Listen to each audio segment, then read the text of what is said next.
L'éternel appelle à la barre de prévenir l'inquiément indésirés.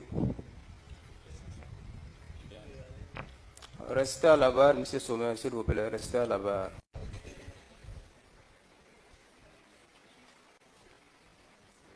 Est-ce que vous avez écouté les audios qui ont été diffusés? Oui, Monsieur le Président. Est-ce que vous avez reconnu votre voix à travers ces audios? Oui, Monsieur le Président.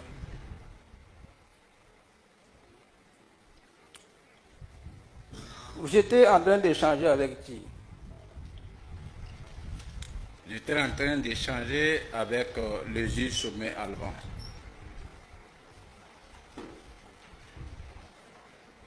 Quel était l'objet de vos échanges?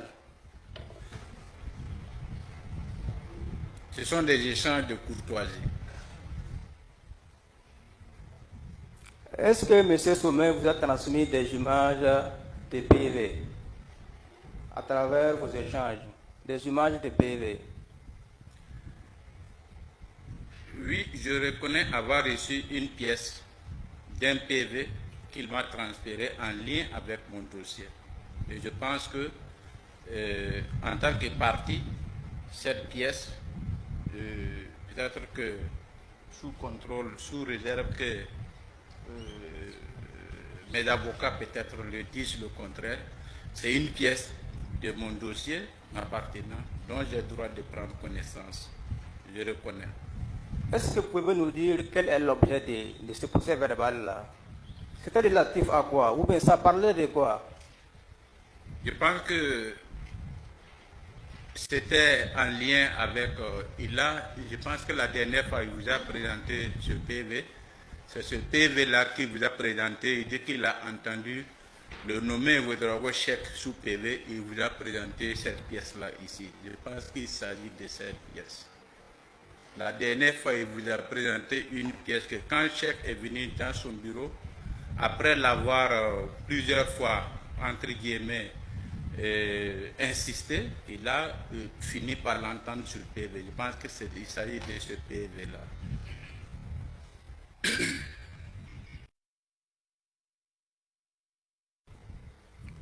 Est-ce que vous maintenez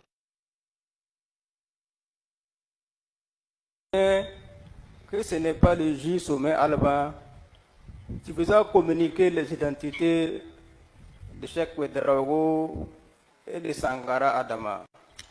Merci beaucoup de me poser cette question, Monsieur le Président. Comme je l'ai dit depuis le début, et j'ai même répété ça au juge Sommet Alban, que depuis l'enquête préliminaire, depuis la division des investigations criminelles, vous verrez même, voilà, j'ai mon PV, mon audition, que j'ai mentionné ici en date du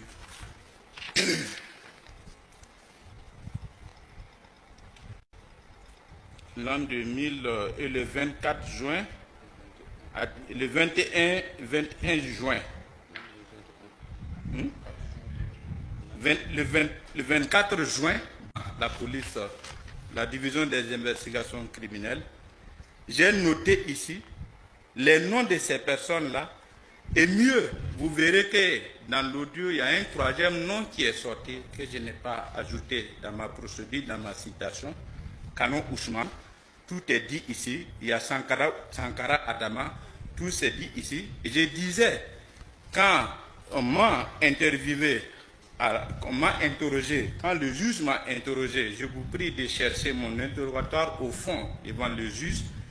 Je suis revenu en détail sur l'identité de Sankara Adama en disant que c'était mon ex-patron. Il a eu à me diriger à la direction régionale des douanes de l'Est et j'étais à Tinkorgo. Et c'est là-bas que j'ai été le meilleur saisissant de l'année 2007, je précise. Et Ouedraogo Cheikh, j'ai précisé que c'est l'enfant d'un douanier regretté. J'ai donné toute sa filiation. Et j'ai ajouté encore Canon Ousmane, qui était un transitaire à Ouaga Inter. Donc, depuis l'interrogatoire au fond, et quand j'ai été reçu tout dernièrement à la police, à la police économique, j'ai encore précisé l'identité de Sankara Adama. Et j'ai même dit que c'est moi qui ai apporté l'identité de Sankara Adama et de Ouédraogo Seck au juge seulement lorsqu'il m'a interrogé. Et quand vous écoutez l'audio, j'ai bien précisé qu'il s'agit là d'un règlement de compte. Quand vous regardez la couleur de ces personnes, ce sont des douaniers qui se poursuivent entre eux. Un douanier regretté et un douanier à la retraite, le fils d'un douanier regretté, et d'autres douaniers qui sont derrière que je connais, que je tais pour le nom pour le moment. Voilà un peu, je voudrais dire, c'est pas le juge Sommet Alban qui m'a apporté l'identité de mes dénonciateurs depuis le début à la division des investigations criminelles depuis 2021. Au vu de l'enveloppe qui m'a été présentée, au vu des vidéos qui m'ont été soumises, au vu de l'argent, parce que l'argent était numéroté, l'argent retrouvé dans mon portable, chaque billet, il y avait un numéro de chaque billet. Au vu de tous ces éléments, et au vu de certaines informations, ce que j'avais, ceux qui m'ont dénoncé, pour moi, ce sont des dénonciateurs, ils étaient connus d'avance. C'est la réponse que j'avais par rapport à ça, Monsieur le Président. Dans l'audio, il est sorti également une phrase si le dossier connaissait une issue favorable, vous saurez quelle genre de personne je suis. Est-ce que vous pouvez nous dire, qu'est-ce que vous avez voulu dire relativement à cela, pour qu'on comprenne davantage? Monsieur le Président, des audios que vous donnez à une personne dépendent des moments, des circonstances, des lieux et tout ce qu'il s'ensuit. Je peux rire à un lieu et pleurer à un autre lieu, ça n'aura pas les mêmes interprétations. Ici, je l'ai dit en disant que moi, pour moi, comme je l'ai dit dans mes audios, j'ai reconnu en lui un juge équitable. J'ai reconnu en lui qu'il a dit le droit. J'ai même reconnu et salué la justice de mon pays, le Burkina Faso, en disant que le droit a été dit.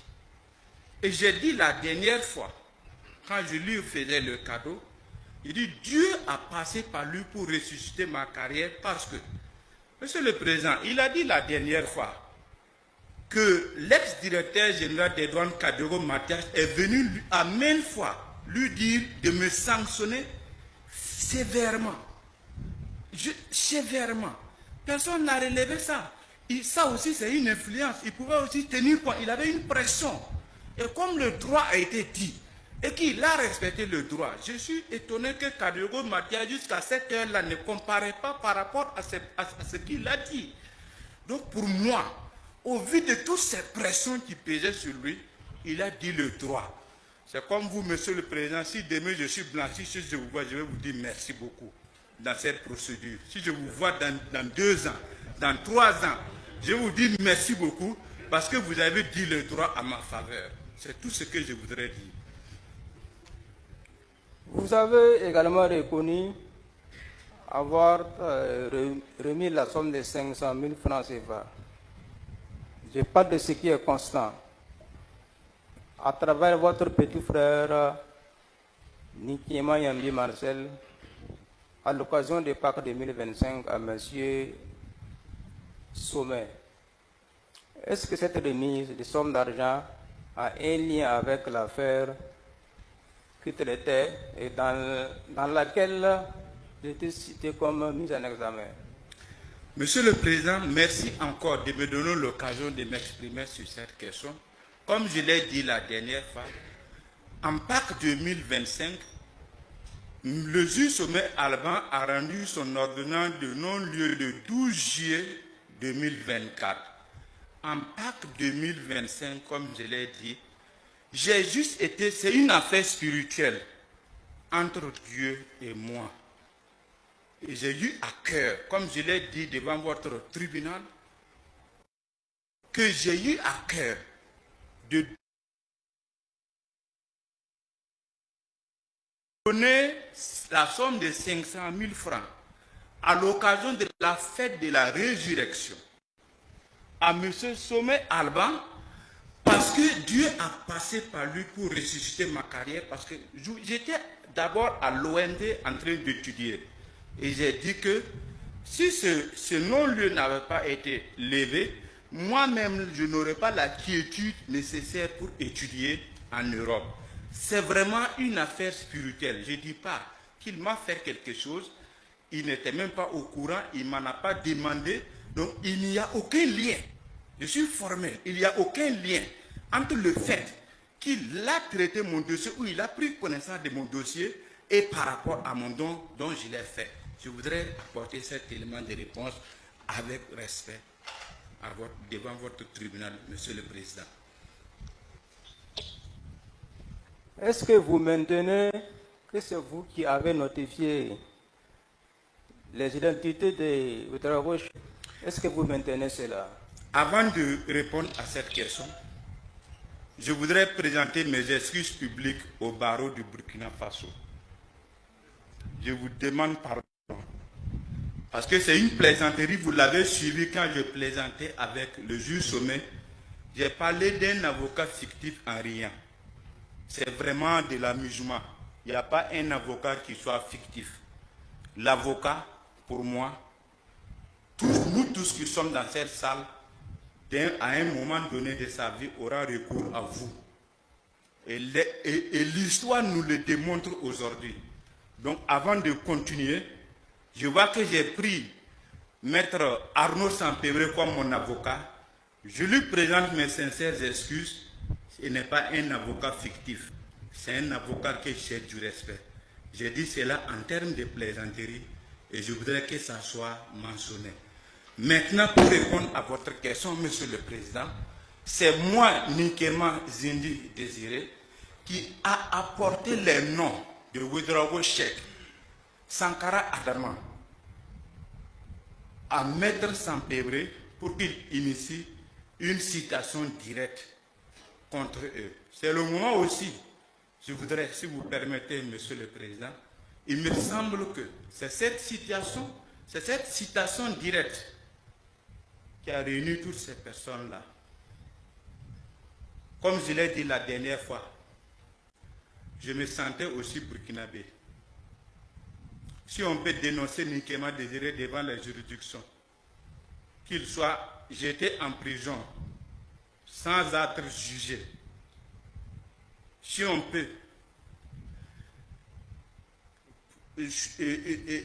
poursuivre Désiré Nikema sur des cas de dénonciation, si à la fin de la procédure Désiré Nikema aussi se sent lésé, c'est des prérogatives. Je pense que vous convenez avec moi que la procédure pénale de mon pays, le Burkina Faso, moi, faut aussi de me retourner contre des gens qui m'ont dénoncé calomnieusement.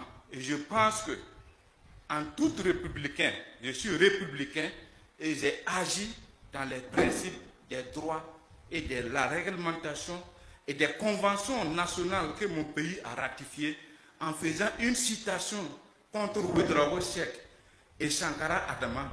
Ce n'est pas une infraction que j'ai commise qui puisse causer autant de problèmes. Donc je voudrais présenter encore mes excuses à mes co-détenus qui me regardent aujourd'hui.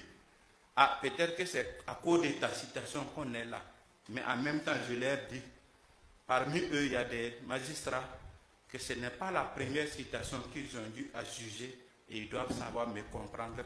Je n'ai fait que user de mes droits que mon pays m'a offert pour porter plainte contre Ouedraogo Cheikh et Sankara Adama, que j'ai jugé qu'ils m'ont dénoncé de façon calomnieuse. Et c'était purement des règlements de compte et je l'ai suffisamment démontré devant votre juridiction. Dans l'audio, on entend également grand-père. Il s'agit de qui, grand-père? Très bien, grand-père. Et très bien, Monsieur le Président. Excusez-moi. Vous n'êtes pas mon grand-père. Je ne connais pas votre nom, je m'excuse beaucoup. Alors, le grand-père, ça sort d'où? Les Dagara sont les grands-pères des Moussé. C'est comme ici. Voilà un de mes grands-pères, un avocat que j'appelle, je ne connais même pas son nom, je l'appelle toujours grand-père, grand-père. Les Dagara, de façon générale, sont les grands-pères des Moussé. Et M. Sommet est un Dagara. et c'est le grand-père des Mosées. Et je me soumets à cette obligation traditionnelle et je l'appelle affectueusement, pour ne pas citer son nom, grand-père. Voilà l'origine du mot grand-père. J'aurais appris qu'il y a des liens de parenté. Je n'ai connu, je ne les connaissais ni d'Adam ni d'Ève avant que mon dossier se retrouve entre ses mains. Merci, Monsieur le Président.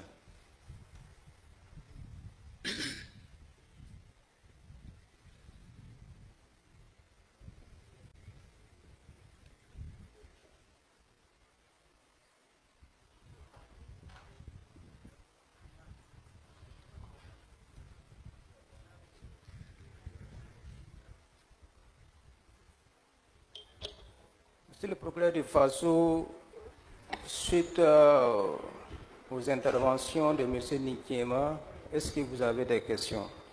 Merci, Monsieur le Président. Nous n'avons pas de questions. Je vous remercie. Monsieur l'agent judiciaire de l'État,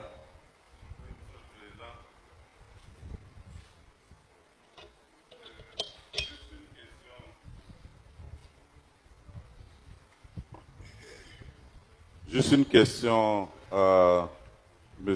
Nikiema. Est-ce qu'il confirme qu'en avril 2025, il avait toujours un dossier dans le cabinet du juge Sommet?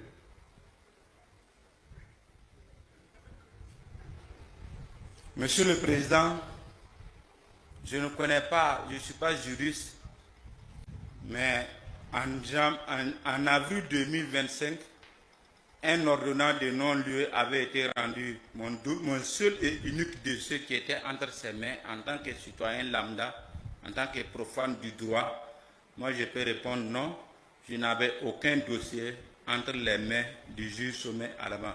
Mais je voudrais, si vous permettez, Monsieur le Président, de revenir sur une des réponses que la juge m'avait posées la dernière fois, avec votre autorisation. allez-y, mais soyez bref. Ok, je serai bref. La dernière fois, la juge me posait la question à savoir pourquoi